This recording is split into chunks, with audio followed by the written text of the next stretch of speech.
you have done these beautiful posters that we have up here. In a second, we are going to do a gallery walk where everybody is going to take a look at the posters and find a couple of traits from these characters.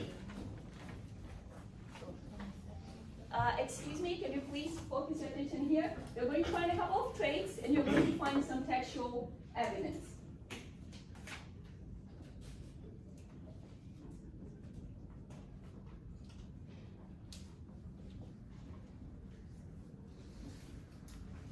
To conclude this lesson, I would like to ask you, what can you say about any of these characters' personalities or traits?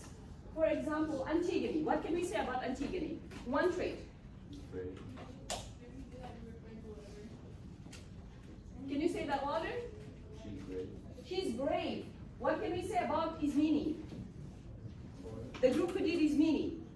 She's conflicted. She is Conflicted. conflicted. She's conflicted. Creon. The group who did Creon. What can you say about Creon? What can you say about Creon? Somebody, you did Creon. You know you did Creon. The group who did Creon. What can you say about Creon? Nothing? Selfish. She's selfish. How about Sentry? How would we describe Sentry's personality? We just did it. There's an example right here. How would we describe Sentry's personality? Sentry is honest. Thank you so much. In the next lesson, we are going to analyze themes by comparing and contrasting characters, and we are also going to learn a little bit more about identifying themes while we underline and while we annotate. Right now, I am going to ask you I'm going to ask group number 1 to please get up and go stand by your poster. Just group number 1. We're going to do a gallery walk. They're going to talk to us about their poster. Group number 1.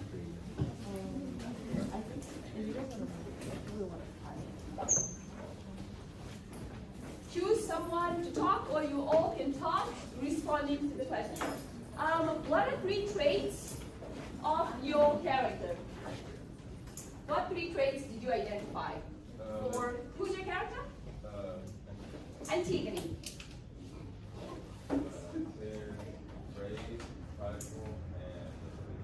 Brave, prideful, and disobedient. Can you please share some of the textual evidence that you found? Read your quote, please. There is no guilt in reverence to the dead. Like, she's talking about, like, she doesn't feel guilt for what she did, preparing her brother. And, like, she was very prideful, talking to the king that way, without even, like, a certain guilt. Awesome. So, what other quote do you have? Do I have to have another one? I mean, do you only have one? Yes. That's okay. I mean, that was quite clear. I did ask you to have at least one quote. You needed 3 to 4 characters, and you needed at least one quote. You could have had more. Do you have any other questions about this character? Is there anything else that you'd like to know about this character? Okay, right now, as a class, I'm going to ask you, pretend you are one of the characters. Pretend you're Ismene, Antigone, or Polynices, and you want to ask Creon a question. What question do you have for Creon? What question do you have for Antigone? Anybody, if you have a question, if you were to ask this character, what would you ask? I am going to start. Antigone, why were you so determined to bury your brother? Because it felt like he wasn't, like, or, like, it felt like he wasn't being honored as much as the other brother, even though they fought in the same thing. Awesome. Does anybody else have a question for Antigone? No? And again, please remind us of one